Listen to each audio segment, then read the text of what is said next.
Hi, ഞാൻ Moideen BMC from Kasaragod. നിങ്ങൾ ഈ വീഡിയോ ഒന്ന് തീർച്ചയായും കാണണം. അത്രയ്ക്കും അഭിനന്ദനം അർഹിക്കുന്നു ആ കുട്ടി. തുടക്കത്തിൽ തന്നെ എനിക്ക് ഈ വീഡിയോ കണ്ടപ്പോൾ എൻ്റെ കണ്ണ് നിറഞ്ഞു പോയി, ഞാൻ കരഞ്ഞുപോയി. കാരണം ശാരീരിക അവശത അനുഭവിക്കുന്ന ഈ അവസ്ഥയിലും കുട്ടി വളരെ ശ്രദ്ധയോടെ ആദ്യമായി മമ്മൂക്കയെയും നെടുമുടി സാറിനെയും വേദിയിൽ ഇരിക്കുന്ന മറ്റുള്ള പ്രതിനിധികളെയും വളരെ ഉത്സാഹത്തോടെ നന്ദി അറിയിക്കുന്ന ആ രംഗമുണ്ടല്ലോ, അത് പറഞ്ഞ് അറിയിക്കുന്നതിലപ്പുറമാണ് ആ വീഡിയോ. ആ അവസ്ഥയിലും ആ കുട്ടി പറയുന്നു, എന്നെപ്പോലെ ശാരീരിക അവശതകൾ അനുഭവിക്കുന്നവരുണ്ടെങ്കിൽ അത് ഒരിക്കലും മനസ്സിനെ ബാധിക്കരുത് എന്ന്. നിങ്ങളൊന്ന് ഈ വീഡിയോ ഒന്ന് കണ്ടു നോക്കൂ.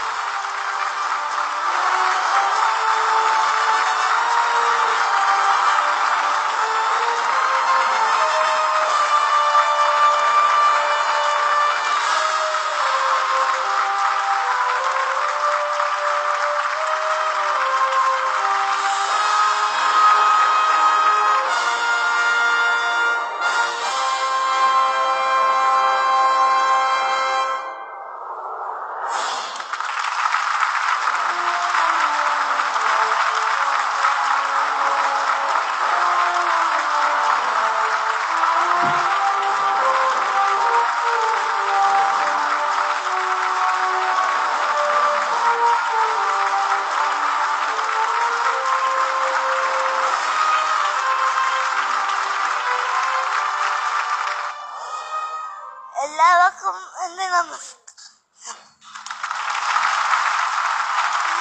അവാർഡ് ലഭിച്ചു എനിക്ക് അതിയായ സന്തോഷമുണ്ട്. അതിനേക്കാൾ എനിക്ക് സന്തോഷം ലോക മലയാളികളുടെ അഭിമാനമായ മമ്മൂട്ടി സാർ തന്നതില്ല.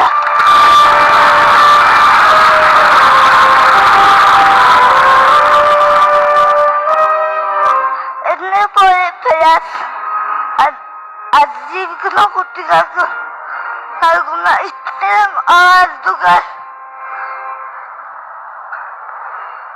അവരുടെ മുന്നോട്ടുള്ള ജീവിതത്തിൽ പ്രചോദനം നൽകും എന്നുള്ളത് തീർച്ചയായും. ശാരീരിക വിഷമതകൾ അനുഭവിക്കുന്നവർക്ക്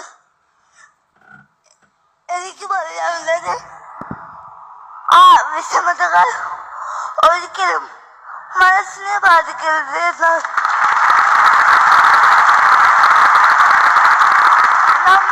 അതായത് നമ്മൾ ഒരിക്കലും ആത്മവിശ്വാസം കൈവിടരുത്.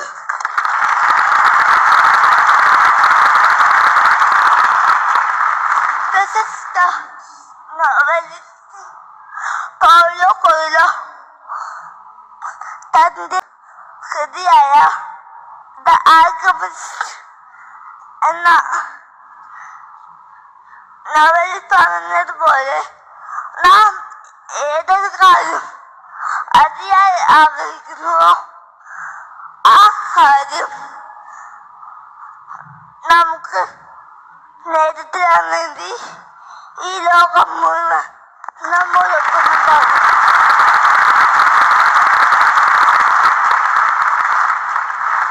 എന്റെ ഏറ്റവും വലിയ ആഗ്രഹമായിരുന്നു മഹാനായ മമ്മൂട്ടി സാറെ കാണണം എന്നുള്ളത്.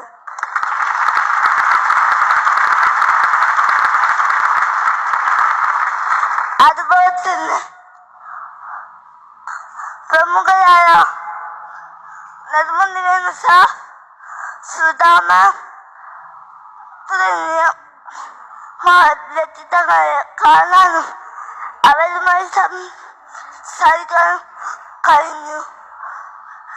അതിലെനിക്ക് വളരെയധികം സന്തോഷമുണ്ട്. സുധാമാന്റെ നാഗനിക എന്ന സീരിയലിലെ യാമിനി എന്ന കഥാപാത്രം എനിക്ക് വളരെയധികം ഇഷ്ടമാണ്.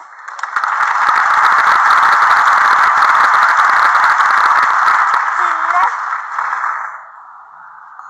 ഞാൻ 2 ദിവസം മുമ്പ് ഒരു പഠനയാത്രയിലെ ഭാഗമായി എനിക്ക് കാസർഗോഡ് ജില്ല മുതൽ തിരുവനന്തപുരം ജില്ല വരെ കൂട്ടുകാരുണ്ട് എന്നുള്ളത് വളരെയധികം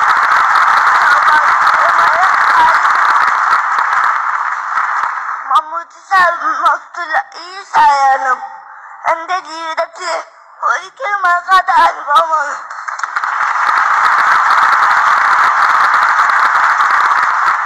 എനിക്ക് അതിൻ്റെ കൂടെ വേറെ ഒരു ആഗ്രഹം കൂടിയുണ്ട്. എനിക്ക് ഒരു ആശ്രമിക സ്ഥാപനം എന്ന്. സ്റ്റീഫൻ ഹോക്കിൻസ് ആയിരുന്നു എൻ്റെ റോൾ മോഡൽ. അദ്ദേഹത്തിന്റെ പെട്ടെന്നുള്ള വിരാമം എന്നെ വളരെയധികം ദുഃഖിപ്പിച്ചു.